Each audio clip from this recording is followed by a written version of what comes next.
Hello friends, my name is Sumit. I'm a student of IM3G, and as a part of my Indian economy and polity project, I'm making this video. The topic of the video is agriculture, its prospects and the challenges faced in India. Agriculture is the prime pivot of Indian economy, contributing 30% of the gross GDP. We have been lucky to have a normal monsoon cycle of the last decade, which has largely contributed to the food grain production, crossing the 200 million tons target.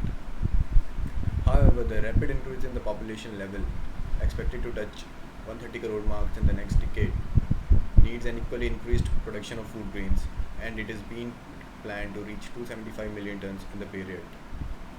The earlier experiments of optimum use of fertilizers and pesticides, which had ushered in the green revolution, has now started taking its toll. The soil has absorbed the maximum it could, and the percentage of crops where these chemicals used has started to steep decline. It has also resulted in toxic chemicals via pesticides polluting the crops, air, and groundwater. There are now findings its way into the human constitution, creating further problems. Biodegradation has been analyzed as the result of contamination due to heavy metals like mercury, lead, and fertilizers. The unplanned discharge of sewage from industries is also finding its way to the soil and the groundwater. The agriculture scenario is faced today with the discussed problems of low productivity, harmful and inferior crop quality, and environmental pollution.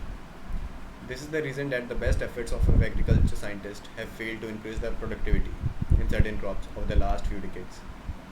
But the latest techniques employed like photosynthesis activities, calculation of salt and moisture tolerance, overcoming the fertilizer fatigue, and resistance to pest and disease are definitely going to be a boon.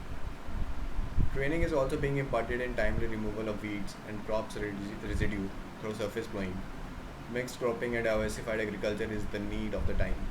The small farmers are being imparted technical and financial knowledge in planning one or more such ventures in addition to cropping for better returns.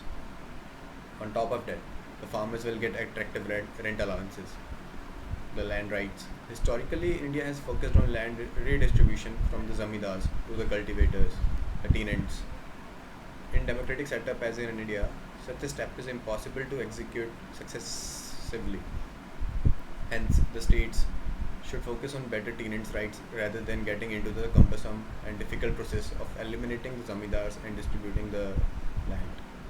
Rural credits. One of the most prominent research in the primary sector has found that on an average 60% of the Indian credits for farmer come through organized financial institute and rest 40% from the unorganized financial institution like village money lenders, friends, families, etc.